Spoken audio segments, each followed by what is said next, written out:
C'est un voyage clandestin au cœur d'un commissariat de la capitale. Nous recevons aujourd'hui le premier journaliste à avoir infiltré la police. Une enquête choc qu'il nous révèle dans le livre de la rentrée Flic. C'est aux éditions La Goutte d'Or. Valentin Gendreau, bonsoir. Bonsoir. Vous n'en êtes pas à votre première infiltration, puisque ça fait 6 ans que vous appliquez cette méthode pour mieux révéler les failles du système. Vous dévoilez les coulisses d'une profession en état d'urgence, on va y revenir. Mais d'abord, on découvre, stupéfait, qu'on peut devenir flic en 3 mois. Eh oui, il suffit simplement de passer un concours de policier contractuel. Et en 3 mois, vous devenez policier avec une habilitation pour porter une arme sur la voie publique. D'ailleurs, vous racontez là-dessus que vous n'en êtes évidemment pas du tout habitué, qu'il va vous falloir même consulter Internet pour vous rappeler comment on utilise une arme, parce qu'entre le moment de la formation et le moment où vous allez devoir savoir l'utiliser, du temps s'écoule. Exactement, il s'est écoulé 15 mois. C'était pour ma première affectation dans une structure psychiatrique de la préfecture de police de Paris. Et 15 mois après, du coup, la sortie de l'école, je reprends du service et je reprends l'uniforme pour travailler dans le commissariat du 19e. L'information est expédiée, c'est ce que vous nous dites. Le ministre de l'Intérieur lui-même ce matin a réagi dans le Parisien à votre livre. Il confirme d'ailleurs que la formation, c'est un grand enjeu dans les années à venir, qu'il faut l'améliorer. Et votre instructeur, lui, parle carrément de police low cost. Police low cost, c'est-à-dire vous formez des policiers en 3 mois, vous les formez 3 heures à des violences conjugales, à comment appréhender des violences conjugales en 3 heures seulement. Avec un film, c'est ça ? 1 heure théorique où il nous explique rapidement comment est-ce que des couples peuvent en venir à des situations de violence conjugale, et ensuite 2 heures de film. Ça ressemble à un cours d'histoire de fin d'année au collège. Et vous allez finalement atterrir dans un commissariat. Oui. Du 19e arrondissement de Paris. Et dès les premiers jours, vous allez être confronté à un déchaînement de violence. Vous nous racontez le tabassage d'un jeune migrant. Vous parlez des flics qui donnent un surnom à quasiment tous les interpellés, les appellent... Les bâtards. Les bâtards, ce sont des jeunes hommes noirs d'origine arabe ou les migrants. C'est le mot générique que les policiers du 19e donnent à ces populations-là. Ils tutoient quasiment toutes les personnes qu'ils interpellent. Vous aussi, d'ailleurs, au bout d'un moment, vous vous mettez à les tutoyer. Qu'est-ce que ça dit sur le profil des policiers, sur la mentalité des policiers ? Ça dit que c'est un métier qui déforme les gens, c'est un métier qui déforme les policiers eux-mêmes, dans la mesure où, à force de côtoyer la misère humaine, la misère sociale, cela déforme votre perception du réel.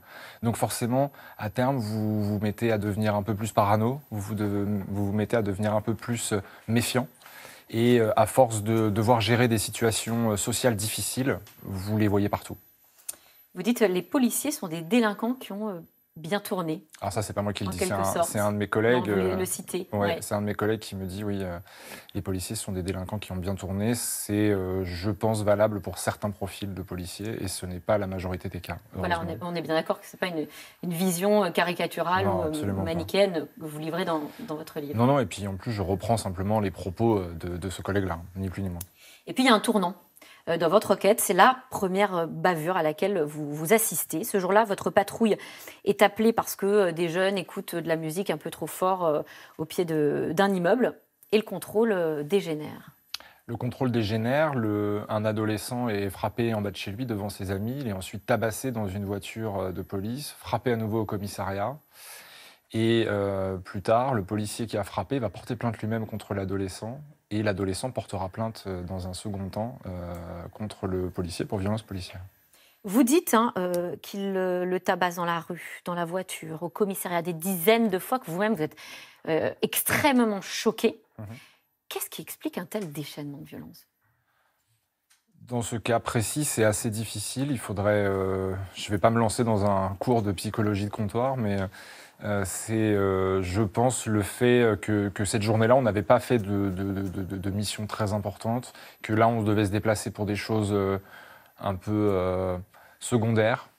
La politique du chiffre, elle joue aussi ? Oui, elle joue aussi, bien sûr, elle joue. Mais dans ce cas-là, comment expliquer un tel déchaînement de violence ? Je vous avoue que c'est un peu difficile de répondre à votre question là. Vous allez quand même, ce jour-là, passer de l'autre côté, puisque vous aussi, vous allez couvrir cette bavure policière en signant ou participant à un PV mensonger. Vous posez la question.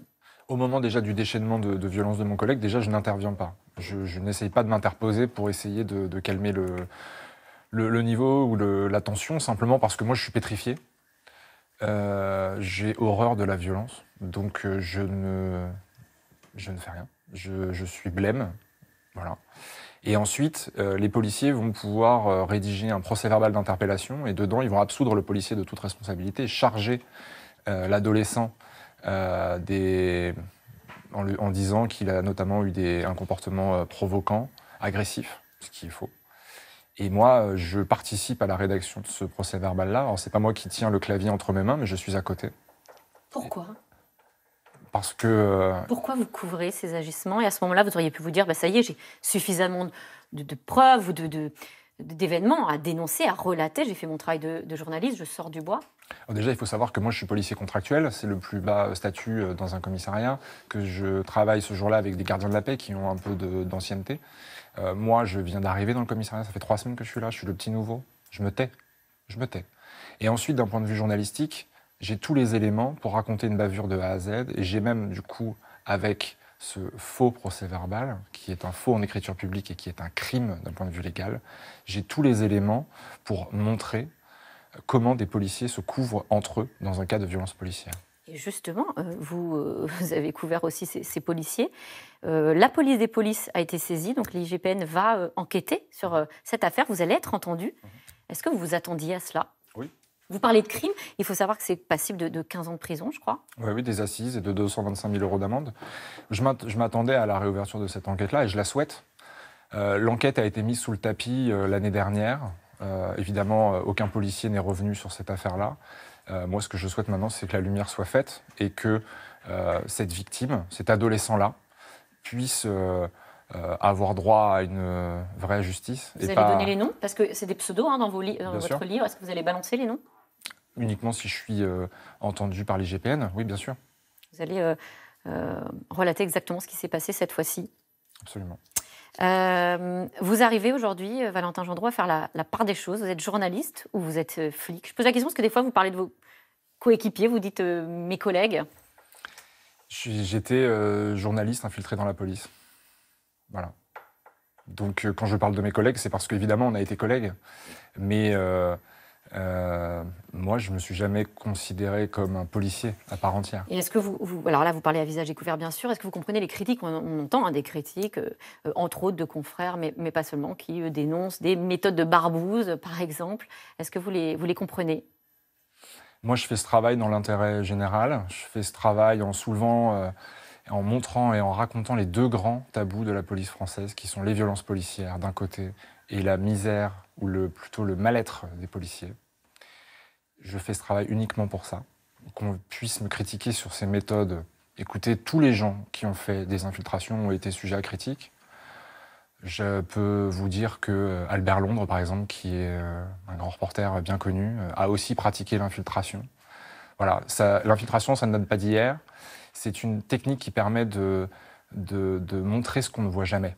Et dans le cadre de ce livre, pour montrer vraiment la police, il fallait un voyage souterrain. Et c'est ce que vous avez fait. Voilà, Flic aux éditions La Goutte d'Or. Pour s'en faire une idée, il faut le lire, bien sûr.